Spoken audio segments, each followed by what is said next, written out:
While I was in a coma, my husband changed my will. Now I'm awake, and he doesn't know. I can hear him planning my accident 3 months. That's how long I've been in this bed, according to the nurse's chatter. 3 months during which my loving husband apparently decided to rewrite our life together, starting with my will and ending with my death. As I lie here unable to move but fully conscious, I realize that waking up might have saved my life. Now I just have to stay to sleep long enough to save myself. The first time I heard his plan, I nearly gave myself away. My heart rate spiked so dramatically that the monitor's steady rhythm faltered, drawing a nurse's attention. I forced myself to remain still to keep my breathing even as years of meditation practice became my lifeline. James's footsteps paused by my bedside, and I felt his hand in the same hand that used to trace loving patterns on my skin, rest heavily on my arm. "Everything okay in here?" His voice carried that perfect note of concern, the one that had fooled everyone, our friends, our family, and for 15 years, even me. "The nurse Hori," I think based on her gentle voice, assured him it was just a minor fluctuation. Happens sometimes with coma patients. Their bodies are still processing stimuli, even if they're not conscious of it. If only she knew how right she was. Every word, every touch, every whispered conversation was being catalogued in my mind with crystal clarity. The irony of my condition isn't lost on me. A neurologist trapped in her own body, fully aware of every medical term they use to describe my state, locked in syndrome. With apparent unconsciousness, they call it. I call it my unexpected advantage. The ventilator hisses rhythmically, matching my carefully controlled breathing. I've learned to time my natural breaths with its mechanical rhythm, maintaining the illusion of dependence in reality.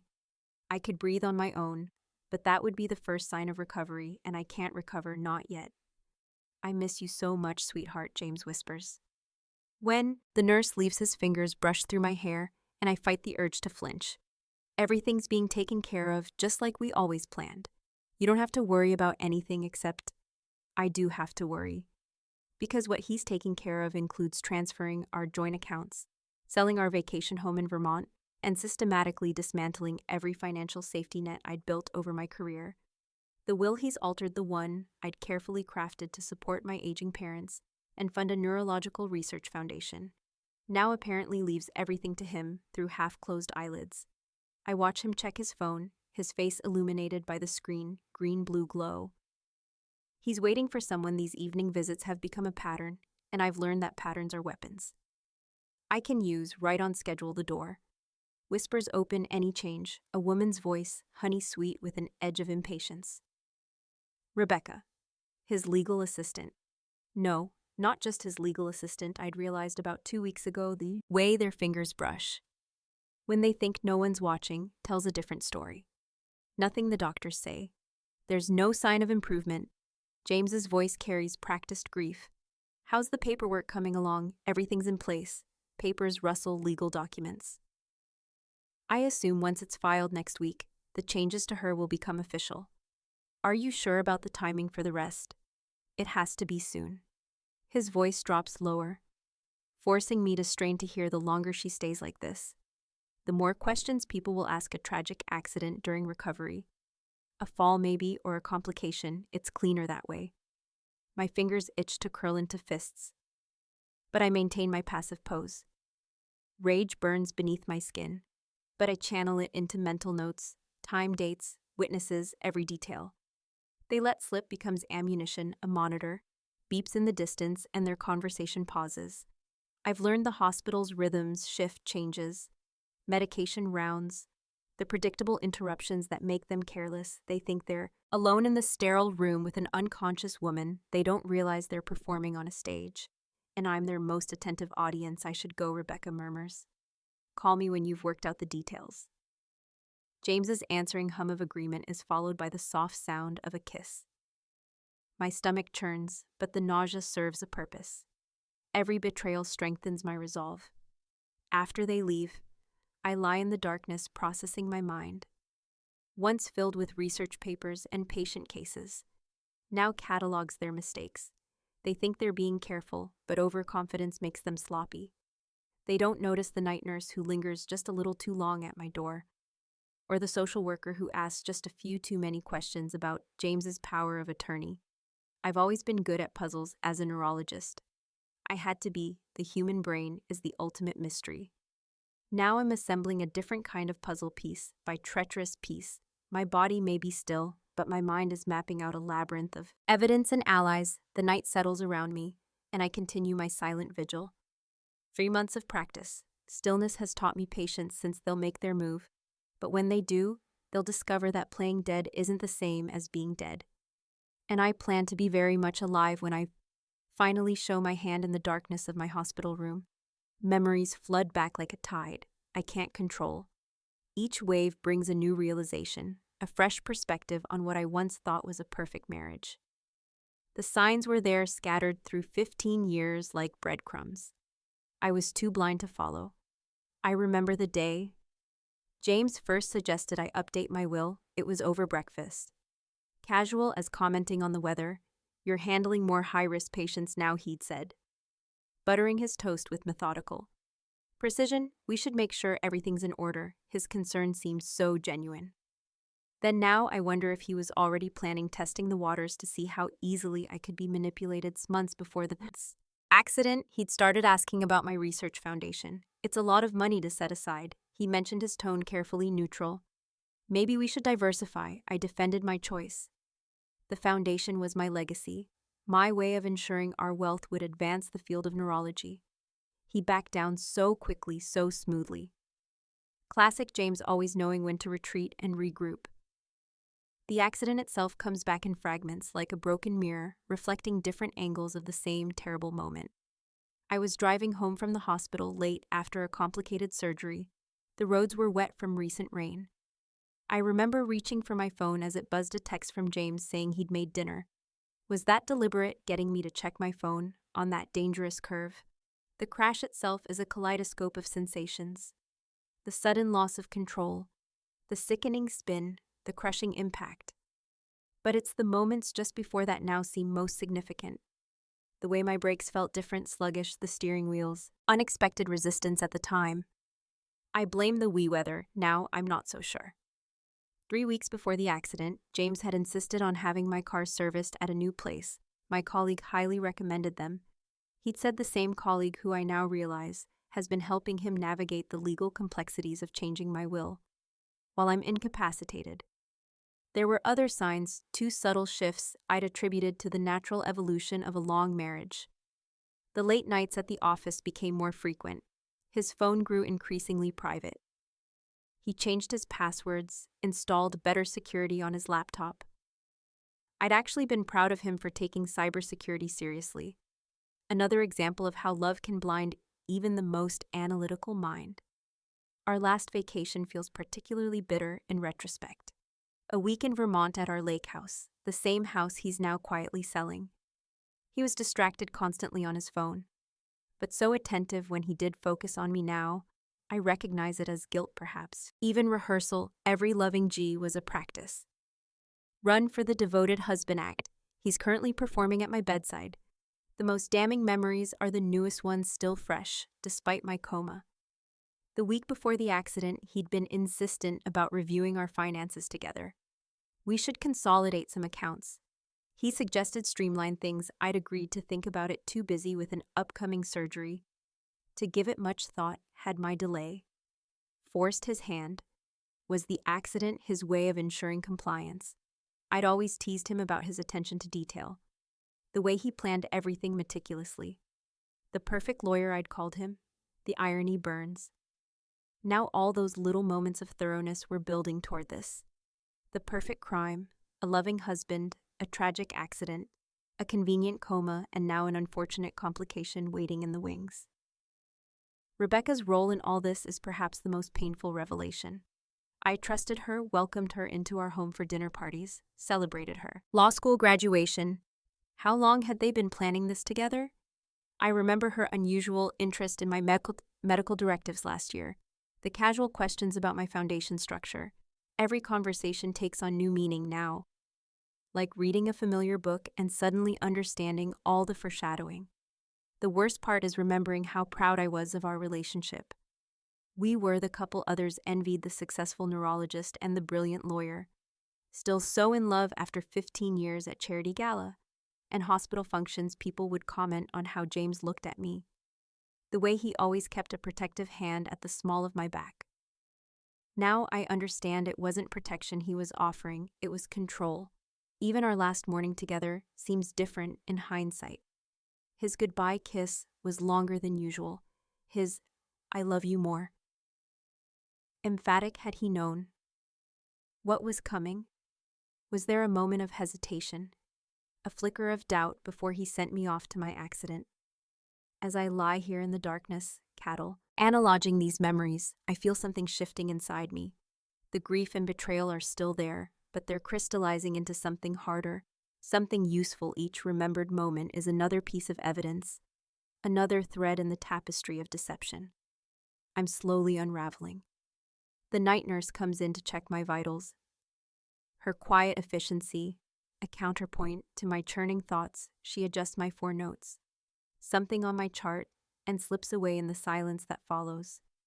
I continue my mental inventory of BET trails, because understanding the past isn't just about processing trauma, it's about building a foundation for what comes next. James doesn't realize that while he's planning my end, these memories are planning his every recalled detail. Every overlooked clue is becoming part of my arsenal. The perfect marriage he dismantled will become the perfect trap. And when the time comes, these memories won't just be painful.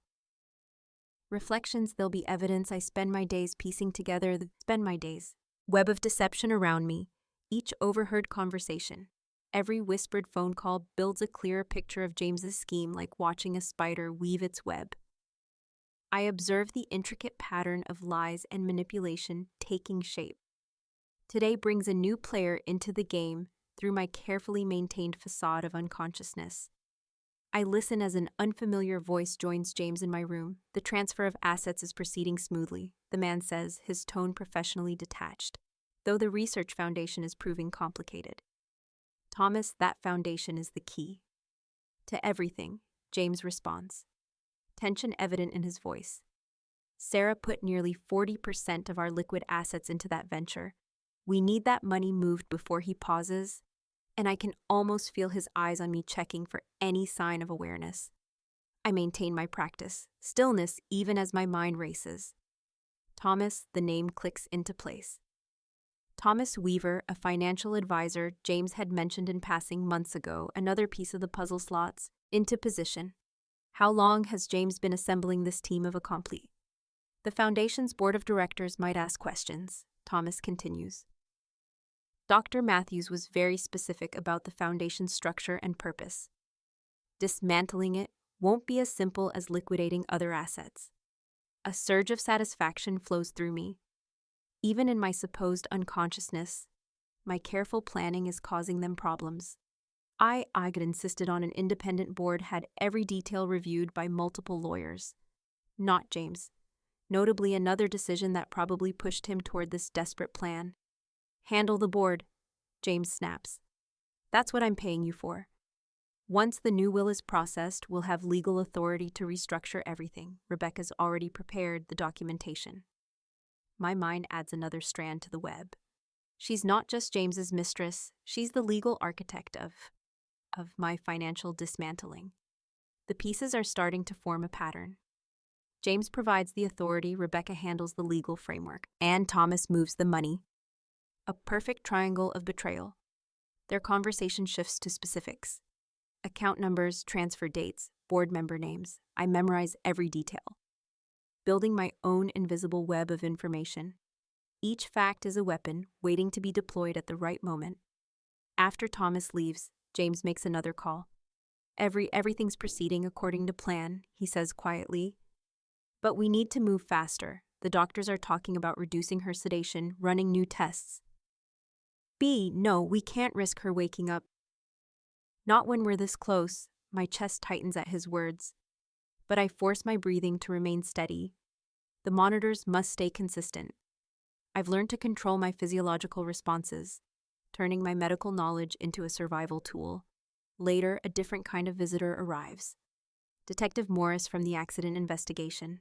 Her presence is unexpected, and I feel James tense beside my bed, just following up on a few details. Mr. Matthews, she says, her tone professionally neutral. Some inconsistencies have come up in the break. Manufacturer report inconsistencies. James's voice is calm, but I catch the slight tremor beneath his composure. I thought the investigation was concluded months ago. New evidence sometimes leads to new questions. Morris responds, "Would you mind walking me through your wife's schedule that day?" Again, I listen intently as James recites the same story he's probably told dozens of times, but now knowing what I know. I hear the careful construction of his narrative, the subtle emphasis on my long hours, my fatigue, the poor weather conditions. He's building a wall of plausible deniability. Brick by careful brick, Detective Morris asks a few more questions, each one precise and pointed. Check. Good. Her casual tone masks the calculated nature of her inquiry. I add her to my mental list of potential allies, though I'll need to be certain of her motivations first. After she leaves, James makes another call. "We need to accelerate the timeline," he says. "Turley, the police are asking questions again. No, I don't care about the financial penalties. Move everything now. And Rebecca, we need to finalize the accident plan tomorrow." The word tomorrow echoes in my mind like a gunshot. They're moving faster than I anticipated. My carefully constructed plan of gathering evidence, building a case, might need to be abandoned for something more immediate as night falls and James finally leaves. I lie in the darkness, processing everything I've learned. The web around me is complex, but not impenetrable. Every conspirator leaves traces, makes mistakes. James's growing paranoia, Thomas's concerns about the foundation, Rebecca's eagerness to rush things. These are all weaknesses I can exploit. The night nurse Karen, my most likely ally, comes in for her usual checks as she adjusts my pillows. I feel her slip. Something under my hand, a small gesture, but it confirms what I've suspected. She's aware she's watching and she's documenting everything tomorrow. They plan to make their move, but they don't realize they're not the only ones who've been planning and trying to weave a web to trap me.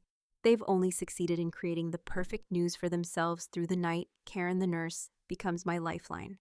Her gentle hands check my vitals with practiced efficiency, but there's purpose in every movement. She's been watching, documenting, gathering evidence of her own. When she's certain we alone, she whispers, "Dr. Matthews, if you can hear me, blink." Once it's a risk, but one I've calculated carefully. I let my eyelids flutter.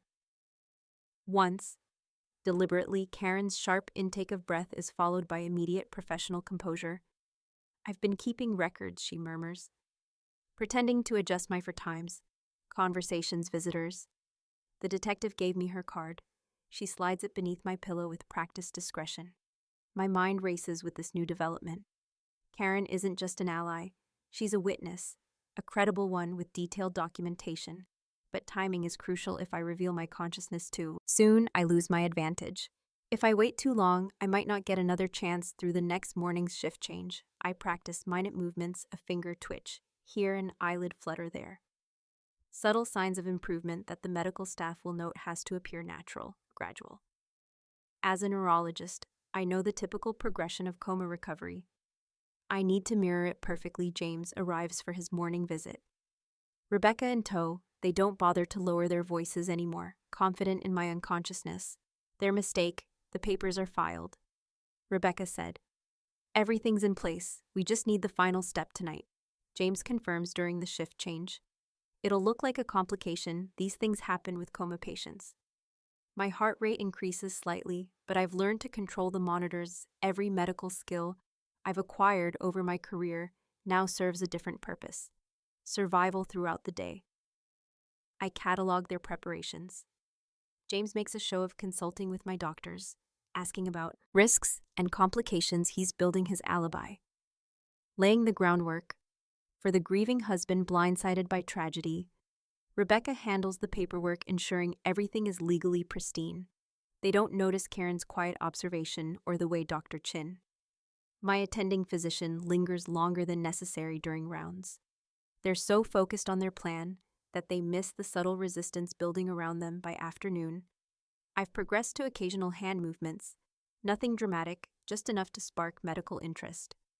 Dr. Chin orders new tests disrupting their timeline. I hear James's frustrated phone call in the hallway. "We can't wait," he hisses.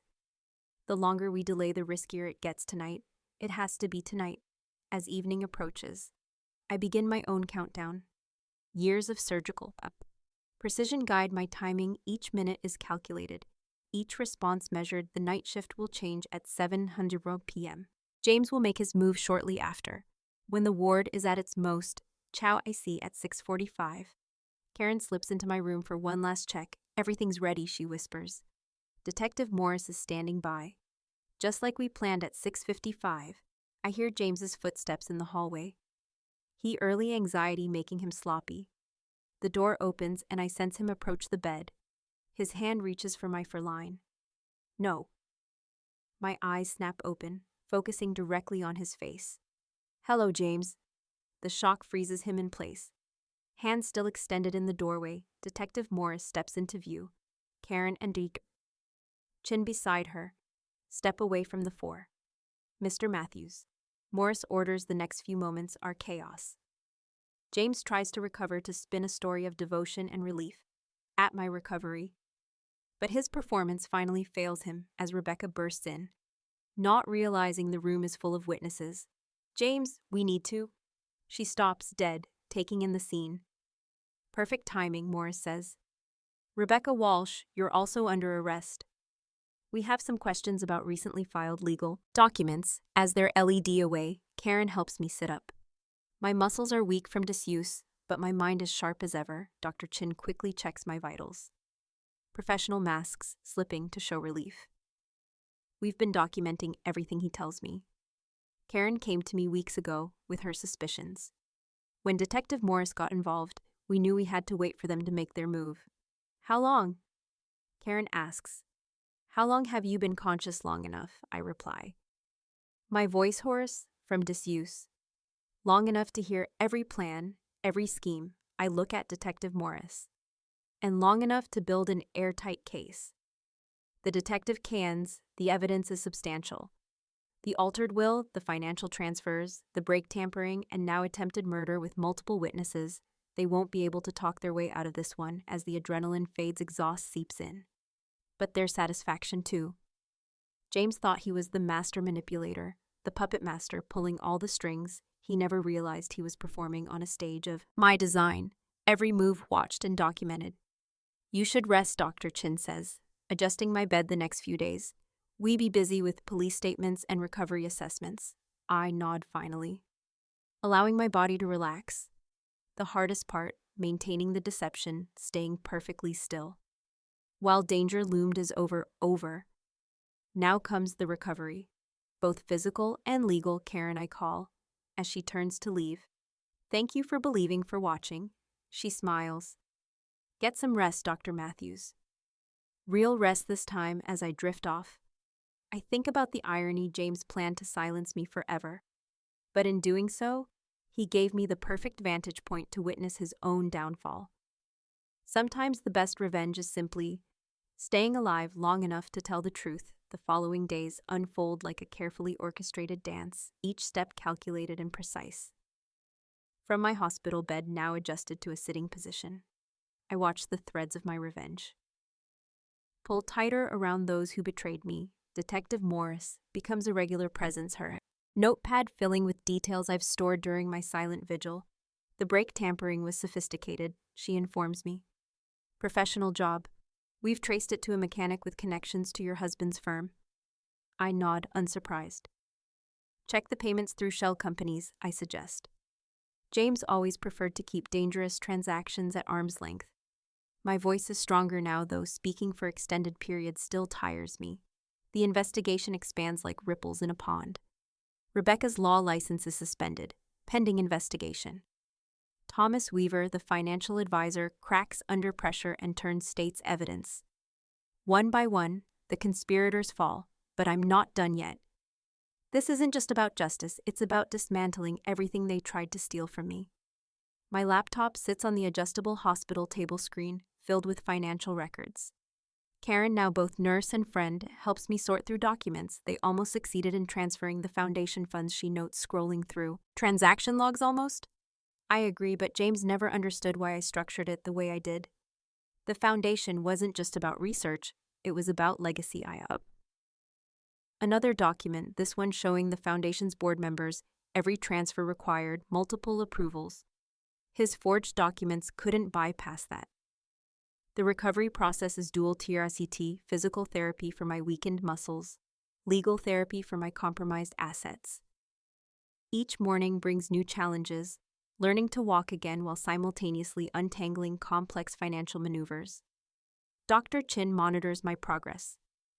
With professional pride, your recovery is rem arable, he says.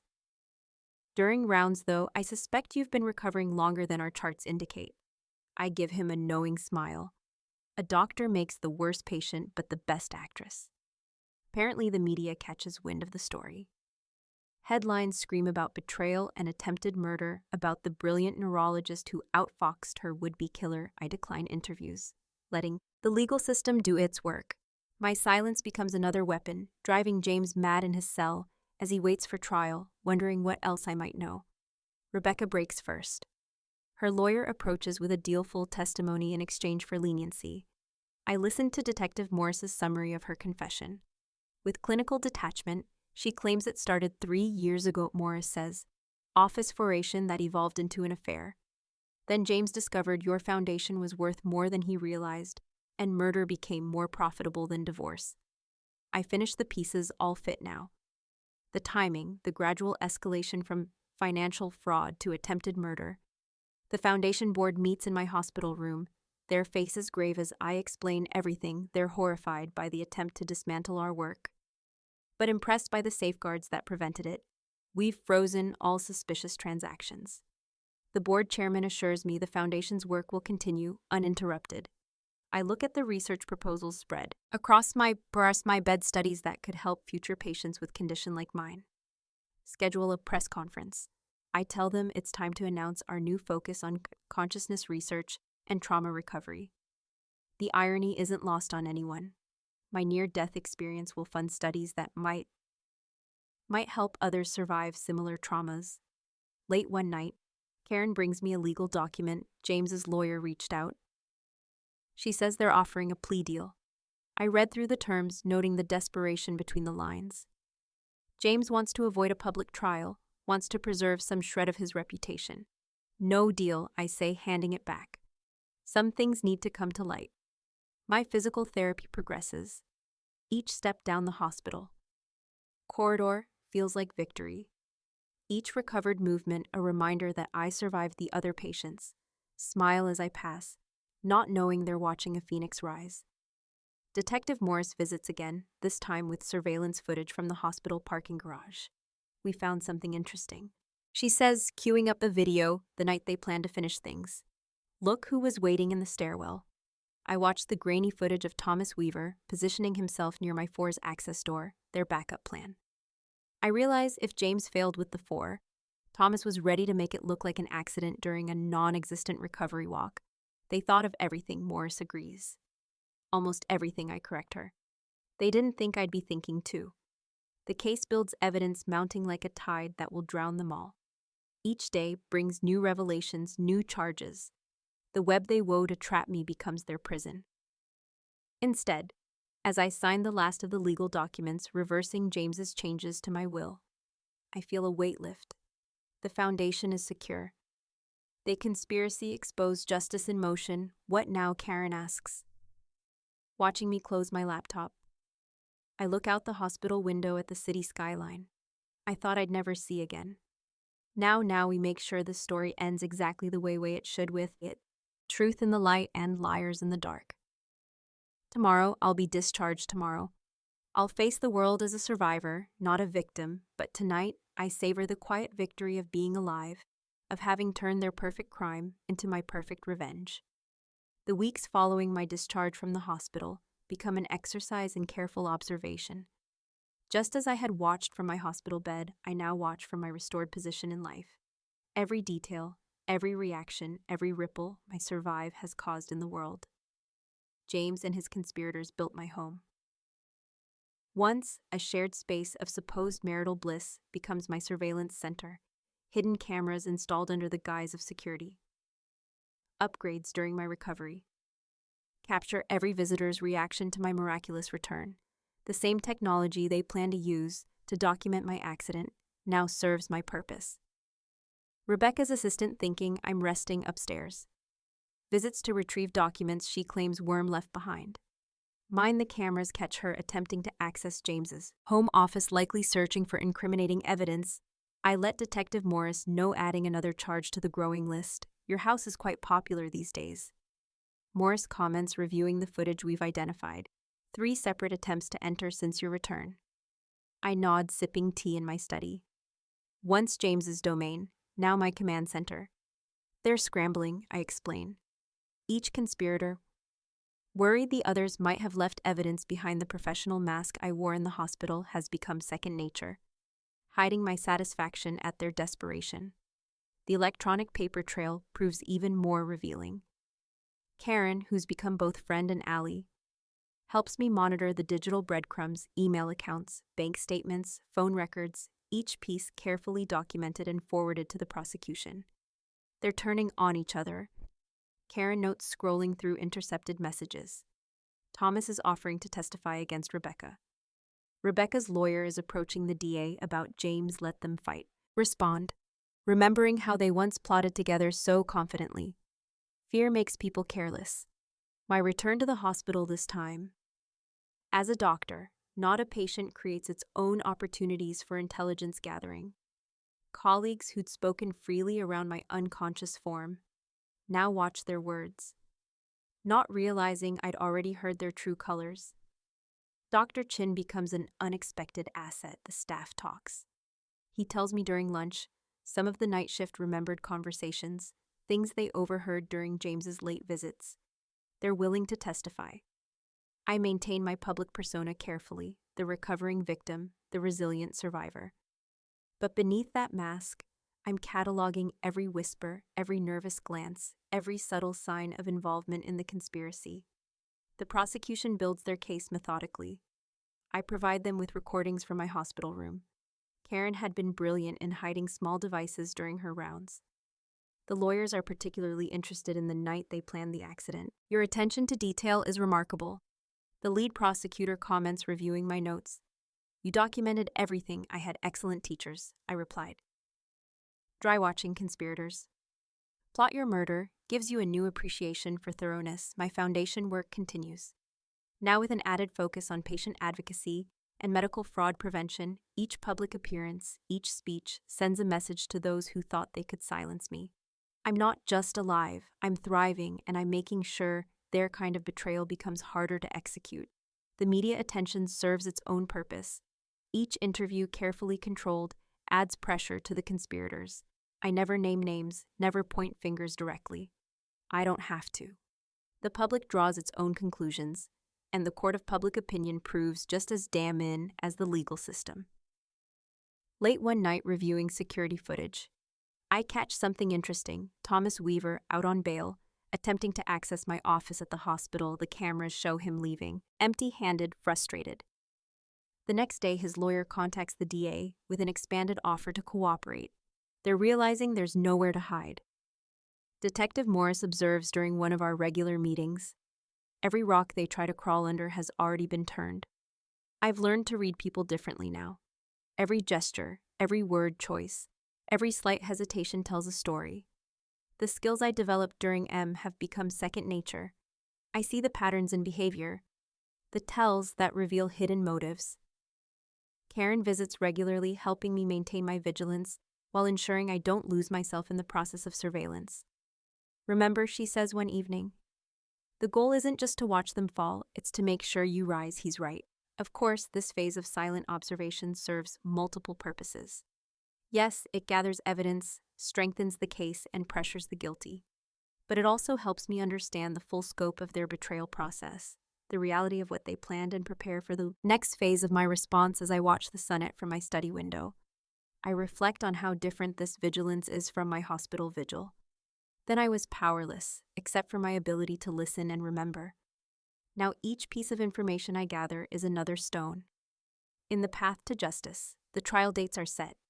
Soon, this phase of watching and waiting will end, but the habits I've developed, the attention to detail, the careful documentation, these will serve me well in what comes next. Because sometimes the most powerful position isn't in the spotlight, but in the shadows. Watching justice take its course.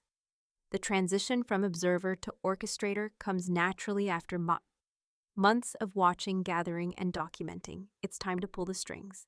My carefully planned recovery becomes the cornerstone of my performance in public. I play the role of the forgiving victim perfectly. Of course, I'm devastated.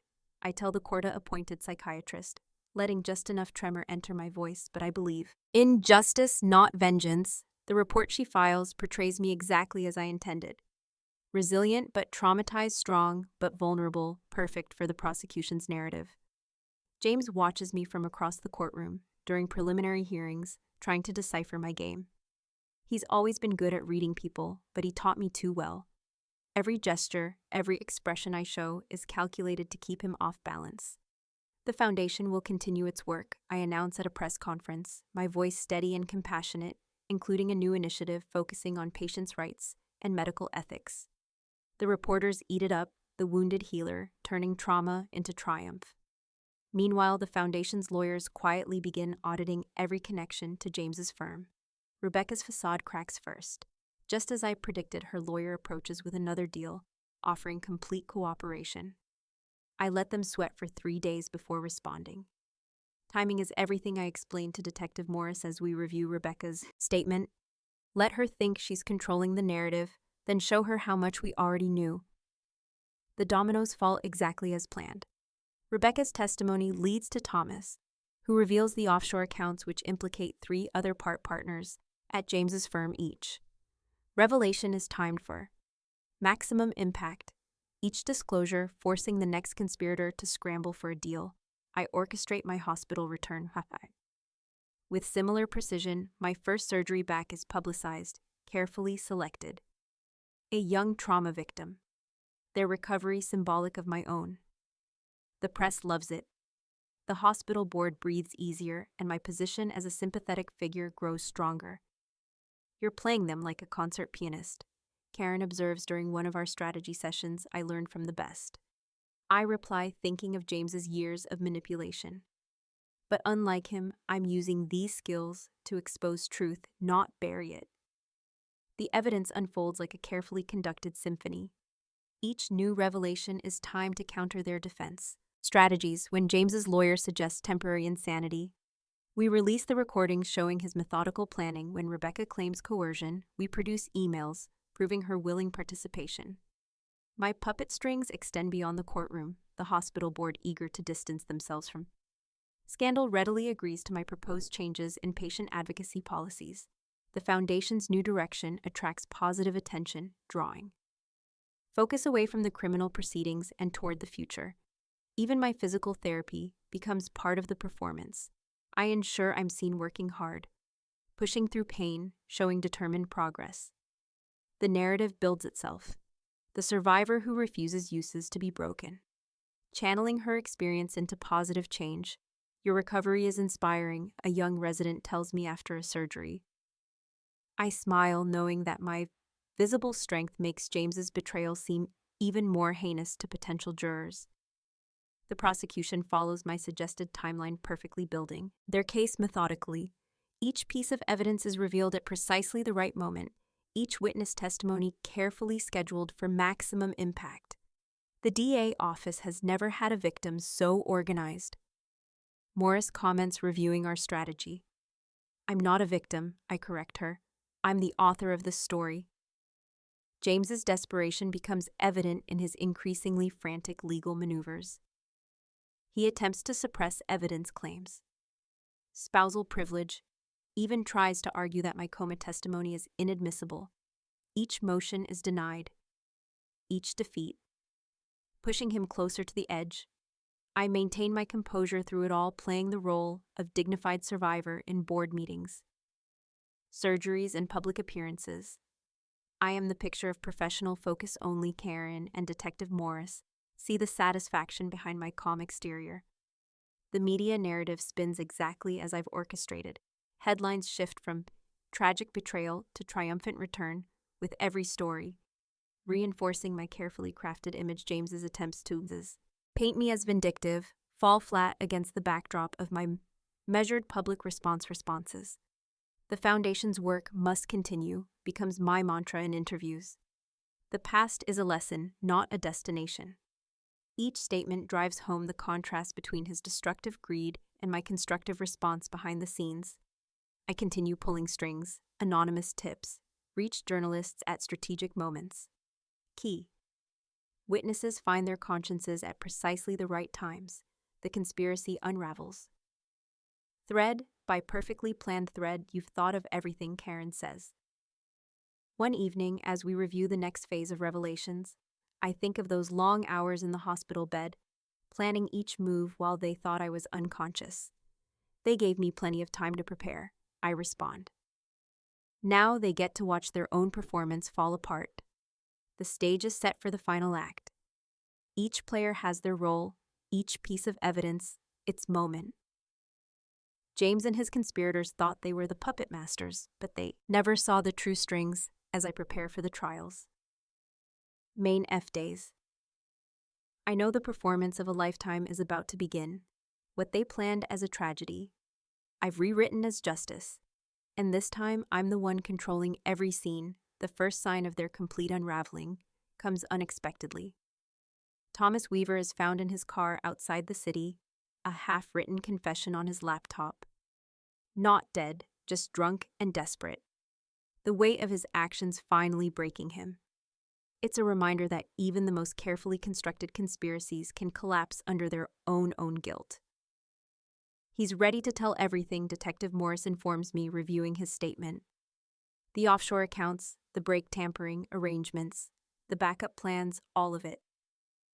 James's reaction to Thomas's breakdown is telling. His carefully maintained composure cracks during a pretrial hearing. I watch from my seat as he snaps at his own lawyer, his mask of professional dignity slipping to reveal the desperate man beneath Rebecca Ever. The pragmatist moves to distance herself further. She's offering documentation we didn't even know existed, her lawyer tells the prosecution. Personal recordings, emails, detailed timelines of every meeting. Her survival. Instinct is strong, but her timing is off. We already have most of what she's offering. The pressure begins to show in unexpected ways. James's law firm, already distancing itself from the scandal, faces its own internal investigation. Partners who once supported him suddenly discover urgent needs to cooperate with authorities. 3 more associates have come forward. Morris updates me. Apparently, your attempted murder wasn't the first time James suggested accidents as solutions to problems. I absorbed this information with clinical detachment. Though inside a chill runs through me, how many other plots had he considered before deciding to move against me? The Foundation board meets an emergency session as new. Financial irregularities come to light. We found evidence of earlier attempts to access the funds. The chairman reports going back at least 2 years before your accident. This revelation slots into place like a missing puzzle piece, the long game he'd been playing. The patient manipulation, it had started far earlier than any of us realized. Each new discovery makes the web of deceit more complex, but also more fragile. James makes his first serious mistake during a deposition, frustrated by questions about the Foundation's finances. He let slip a detail about transfers that only someone with illegal access to the accounts would know. His lawyer's face goes pale, but the words can't be taken back. HEK cracking, Karen observes as we review the deposition transcript. They all are. The media begins to pick up on the expanding scope of the conspiracy. What started as a story of domestic betrayal evolves into an exposé of corporate corruption and systematic fraud. Each new headline adds pressure to the already strained relationships between the conspirators. Rebecca, sensing the shifting winds, makes another play for leniency. This time, she offers something unexpected, evidence of other crimes unrelated to my attempted murder, insurance fraud. Witness tampering, judicial bribes. Morris lists off she's burning every bridge she can find. I watch it all from my carefully maintained position of professional dignity. Each day, I perform surgeries, attend board meetings, and continue the foundation's work. My apparent focus on healing and moving forward stands in stark contrast to their increasingly chaotic attempts at self-preservation. The most dramatic unraveling comes during a routine evidence review, one of James's junior associates tasked with preparing documents for discovery finds something his superiors missed, a hidden email account full of incriminating correspondence. They were sloppy, Morris says. Showing me the emails got too confident, too comfortable with their plans. The pressure begins to affect their health. Thomas develops an ulcer. Rebecca starts missing court appearances due to anxiety attacks. James, always proud of his polished appearance, looks increasingly haggard. Their attempts at damage control become increasingly desperate. James tries to claim temporary insanity. Rebecca suggests she was coerced. Thomas babbles about corporate culture and pressure from above. None of their stories quite match, and each new version makes them appear more guilty. "They're doing our job for us," the prosecutor comments during a case review. "At this rate, they'll convict themselves." I maintain my role as the composed survivor, but inside I feel a grim satisfaction, the same pressure they had tried to put on me. The slow, methodical destruction of a life is now working against them. The final thread comes loose during a routine financial audit. A junior accountant, someone they'd never considered important enough to notice, finds the transaction records they thought they destroyed. The evidence is damning detailed and completely admissible. "It's over," Morris tells me, holding the files. "With this, we can prove intent, conspiracy, and premeditation. There's no way out for any of them." I look out my office window at the hospital campus below. Somewhere down there, patients are fighting for their lives just as I did. But my battle wasn't just for survival, it was for justice. They thought they had planned for everything. I say quietly, but they never planned for the truth. The threads of their conspiracy, once so tightly woven, now hang loose and exposed. All that remains is to watch as justice pulls the final strings, unraveling their world completely. Tomorrow the trial begins in earnest. Their facades have cracked, their alliances have shattered, and their carefully constructed plot has collapsed. Now they'll face the consequences of their actions, not as confident conspirators, but as desperate, divided individuals. The truth, as they're learning, has a cog of surviving even the most elaborate attempts to bury it. The courtroom becomes my final stage, where every piece I've carefully positioned moves toward its inevitable conclusion. James sits at the defense table, his expensive suit no longer fitting quite right, his confidence visibly shaken. Rebecca occupies a separate table with her lawyer, their plea deal finalized, but her testimony still to come. All rise, the Baith calls, and I feel the weight of all those months of planning settle into place. From my Coma surveillance to this moment, every move has led here. The prosecution's opening statement is masterful, weaving together the threads of evidence I've helped gather. "This isn't just about attempted murder," the DA begins. "This is about a calculated conspiracy that began years ago. A systematic attempt to steal not just money, but a life." I watch the jury as the evidence unfolds. The hospital recordings play first. James and Rebecca planning my accident, while they thought I was unconscious. The juror faces reflect their horror at the casual way my death was discussed. "We've got them," Detective Morris whispers during a recess. The jury's reaction to the recordings was even better than we hoped. But I know better than to celebrate too early. James has always been skilled at recovering from setbacks. Sure enough, his defense team attempts to paint the recordings as misleading, taken out of context. Then Rebecca takes the stand. Her testimony is devastating. She details every meeting, every plan, every backup strategy they devised. The jury learns about the brake tampering, the altered will, the elaborate schemes to access the foundation's funds, and Mr. Matthews specifically said. The prosecutor leads. "He said that a coma wasn't enough." Rebecca replies, not meeting James's glare, that as long as his wife was alive, there was a risk she might wake up and discover everything. The financial evidence comes next. Presented by forensic accountants who trace every attempted transfer, every hidden account. The foundation board members testify about the subtle attempts to gain control of the funds, the careful groundwork laid years in advance. Thomas Weaver's testimony follows his nervous demeanor, lending credibility to his account of setting up offshore accounts and arranging the mechanical sabotage of my car. It was supposed to look like brake failure, he explains, voice shaking a tragic accident.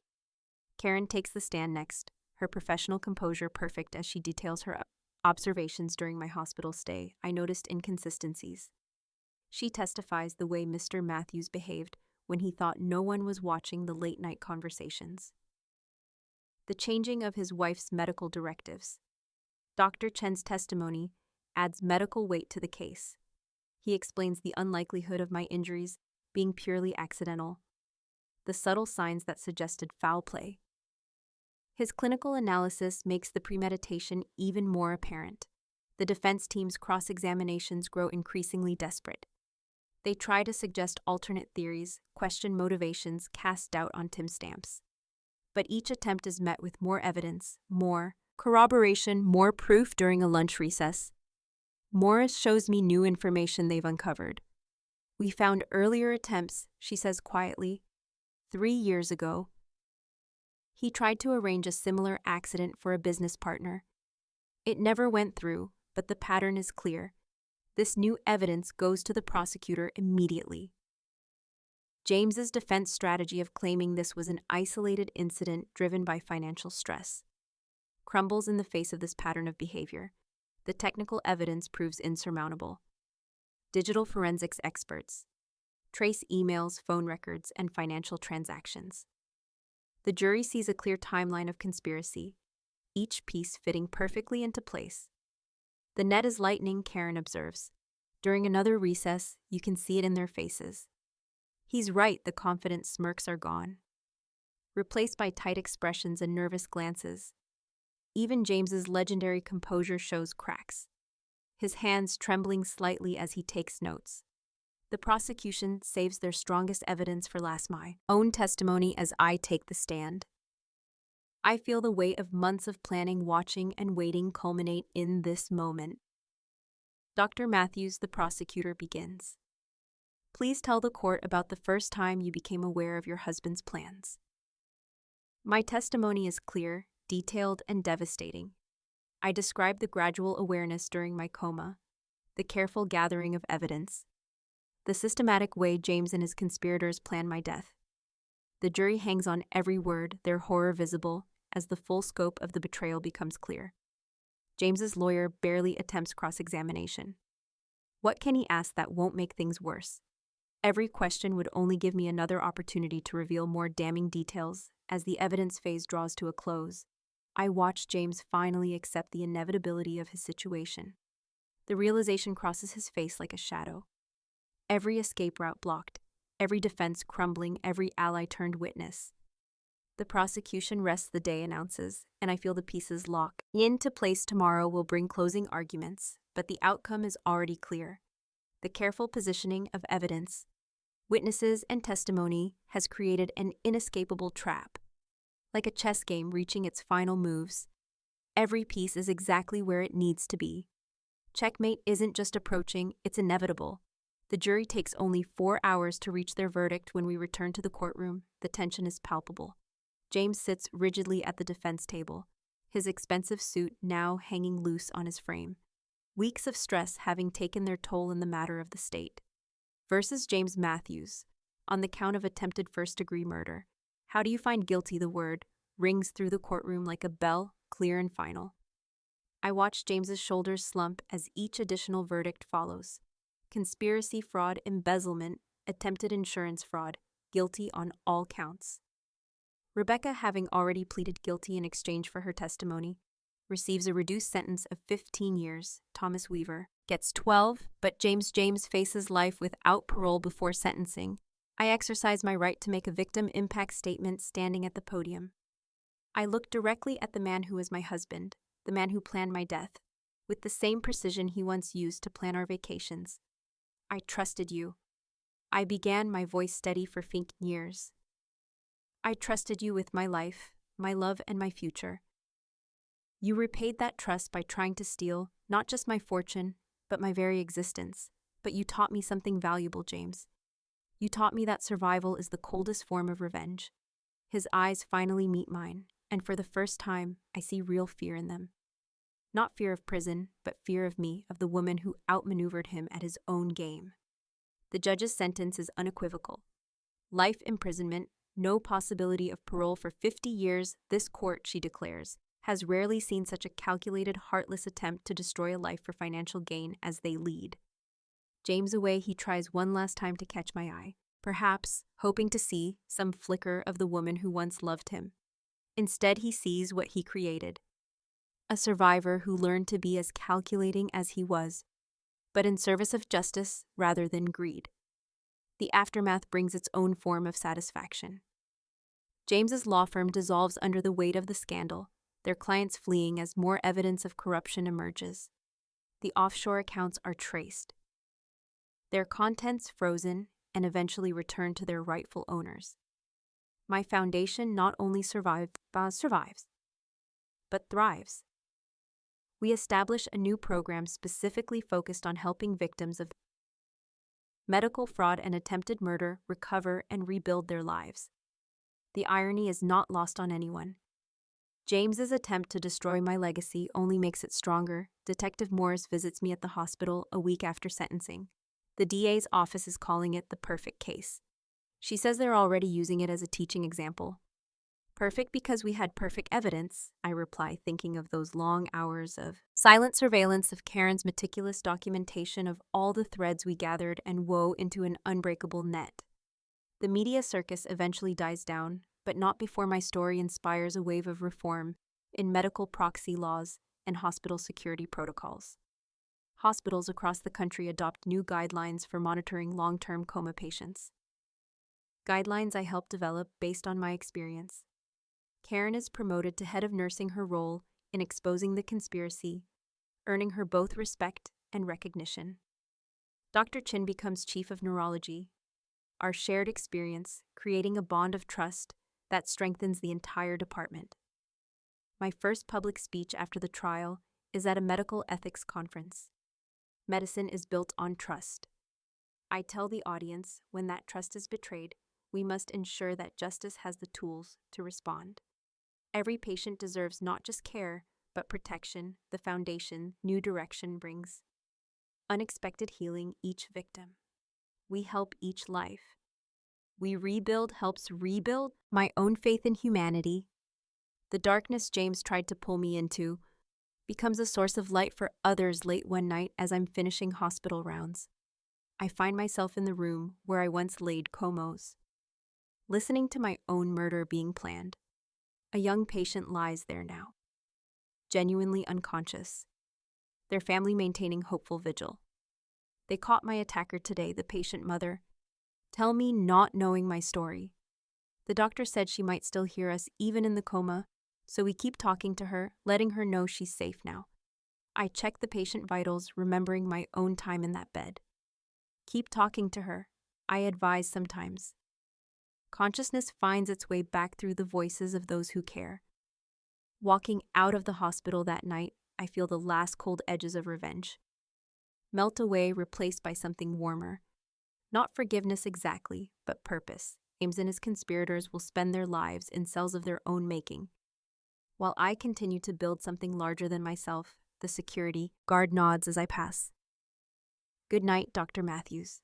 Good night, I reply. Stepping into the cool evening air above me, stars pierce, the darkness reminding me that light always finds a way through. James tried to write my ending, but instead he only wrote his own. My story continues stronger for having survived its darkest chapter. Justice served cold turns out to be the best medicine of all.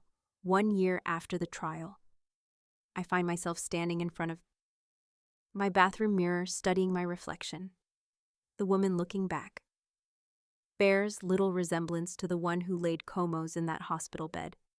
My eyes are harder now, carrying the weight of experience, but also clearer, seeing the world as it is, not as I once wished it to be. The morning paper sits on my kitchen counter, its headlines announcing James's failed appeal. His lawyers tried to argue procedural errors, but the evidence was too overwhelming, the case too perfect. The appeals court took less time to uphold his conviction than the original jury took to deliver it. Karen joins me for coffee, a weekly ritual we've maintained since the trial. Have you heard? She asks. Rebecca's writing a book from prison. I nod unsurprised. Confessions of a Conspirator. I muse, how predictable does it bother you? Karen watches me carefully, still protective after all this time. I consider the question, stirring my coffee thoughtfully. No, I finally answer. Let her tell her version, the truth. Already. 1. The Foundation's work keeps me grounded today. We're reviewing applications for our victim support program. Each story of betrayal and survival reminds me that my experience, while extreme, isn't unique. People survive the unthinkable. Everyday Detective Morris now. Captain Morris still checks in regularly. Thomas Weaver's requesting a transfer. She informs me during her latest visit. Says he can't sleep in the current facility. Keeps dreaming about what they plan to do to you. Good, I reply. But the satisfaction feels hollow. Revenge, even justified, leaves its mark on everyone involved. New house, a modern structure of glass and steel. Nothing like the traditional home I shared with James, offers panoramic views of the city. At night, I often stand at the windows, watching the lights below, remembering how close I came to never seeing them again. The hardest part, surprisingly, isn't the memories of betrayal. It's learning to trust again. Each new relationship, professional or personal, comes with a shadow of doubt. I find myself analyzing motives, watching for signs, maintaining a vigilance that's both protective and exhausting. Dr. Chin notices this during a complicated surgery. You don't have to verify everything 3 times, he says gently. Some people can actually be trusted. He's right. Of course, the price of revenge isn't just measured in court victories and prison sentences. It's measured in midnight doubts and careful distances. In the way I now approach every relationship with a surgeon's precision, the Foundation's annual gala brings this home. As I deliver my speech about resilience and recovery, I scan the crowd automatically, noting exits, watching reactions, maintaining the awareness that became second nature during my hospital vigil. You're safe now, Karen reminds me afterward. You won, but winning has its own cost. The skills that saved my life, observation, calculation, perfect timing, have become reflexive. The woman who once trusted freely now verifies everything. The doctor who focused solely on healing now understands the necessity of defense. My parents finally recovered from their own trauma of almost losing their daughter. Worry about my solitude. You can't let what he did define your future, my mother says during Sunday dinner. I'm not. I assure her I'm letting it inform my future. There's a difference. The difference shows in my work. My patients benefit from my heightened awareness. My understanding of vulnerabilities. The Foundation's programs are stronger for my firsthand knowledge of betrayal and recovery. Even my medical research is more nuanced, incorporating insights into consciousness and trauma that only personal experience could provide. Late one night, I receive an unexpected letter. It's from James, passed through his lawyers and screened by security for a long moment. I stare at the envelope, feeling the weight of all that's happened. Finally, I open it. His handwriting is different, shaky or less controlled. He writes of regret, of realizing too late what he destroyed, of hoping somehow for forgiveness. I place the letter in my office safe, alongside the evidence files. I still keep, not because I need them anymore, but as a reminder that truth once revealed can never be buried again. The next morning, I perform a delicate surgery, saving a life that could have been lost. In the recovery room, watching my patient wake up, I realize something important. The price of revenge might be high, but the value of survival is immeasurable. My story becomes part of medical school, ethics courses, a case study in betrayal and justice. When I'm asked to speak to students, I tell them not just about the conspiracy and its unraveling, but about the cost of vigilance and the importance of balanced trust. The hardest lesson, I tell them, isn't learning who to trust. It's learning to trust it all after betrayal. But without that risk, we lose something essential in medicine, the human connection that makes healing possible. As I drive home under a darkening sky, I reflect on the journey from victim to survivor to victor. The price of revenge was high, paid in trust, in innocence, in the simple joy of unguarded relationships. But it bought something valuable: wisdom, strength, and the power to help others survive. Their own betray. Trails the woman in the hospital bed died in a way, but who emerged as someone stronger, wiser, and perhaps better equipped to face a world where trust must be balanced with awareness, and healing must sometimes be preceded by justice. The price was high, but survival, that's priceless.